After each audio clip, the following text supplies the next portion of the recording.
ಗಾಳಿ ಸಹಿತ ಮಳೆಗೆ ಮನೆಯ ಮೇಲ್ಛಾವಣಿ ಕುಸಿದು ಒಂದೇ ಕುಟುಂಬದ 4 ದಾರುಣವಾಗಿ ಸಾವನ್ನಪ್ಪಿದ ದುರ್ಘಟನೆ ಮೇ 14ರ ರಾತ್ರಿ ವಿಜಯಪುರ ಜಿಲ್ಲೆಯ ಆಲಮೇಲ ತಾಲೂಕಿನ ಮೊರಗಟ್ಟಿ ಗ್ರಾಮದಲ್ಲಿ ನಡೆದಿದೆ. ಪತಿ, ಪತ್ನಿ ಹಾಗೂ 2 ಮಕ್ಕಳು ಜೀವಂತ ಸಮಾಧಿಯಾಗಿದ್ದಾರೆ. ಮೃತ ದುರ್ದೈವಿಗಳನ್ನು ಗುರುನಾಥ ಬಡಿಗೇರ, ಜ್ಯೋತಿ ಬಡಿಗೇರ, ಕಾಳಮ್ಮ ಬಡಿಗೇರ, ಕೀರ್ತಿ ಬಡಿಗೇರ ಎಂದು ಗುರುತಿಸಲಾಗಿದೆ. ಸ್ವಂತ ಮನೆಯ ದುರಸ್ತಿ ಮಾಡುತ್ತಿದ್ದ ಕಾರಣ ಹಳೆಯ ಬಾಡಿಗೆ ಮನೆಯಲ್ಲಿ ವಾಸವಾಗಿದ್ದರು ಎಂದು ತಿಳಿದು ಬಂದಿದೆ.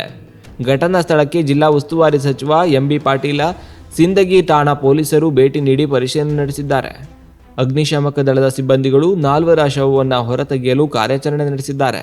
ಸ್ಥಳದಲ್ಲಿ ಕುಟುಂಬಸ್ಥರ ಆಕ್ರಂದನ ಮುಗಿಲು ಮುಟ್ಟಿದೆ.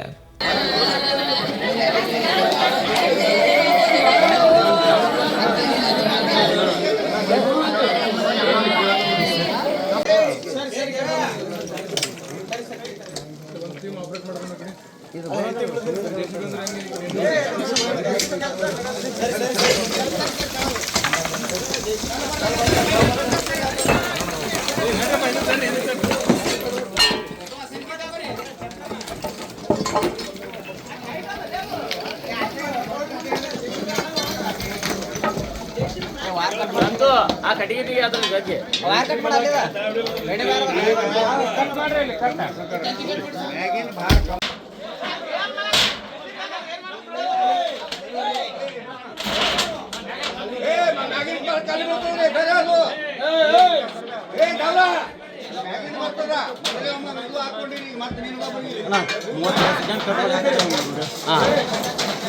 ಕಿರಣ್ ನೀವು ಮಾತಾಡ್ತಾ ಅರ್ಜೆಂಟ್ ನೀವು ಮಾತಾಡ್ತಾ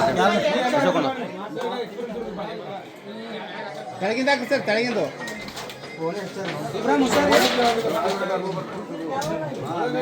ಗೊತ್ತಾಗಲಿಲ್ಲ.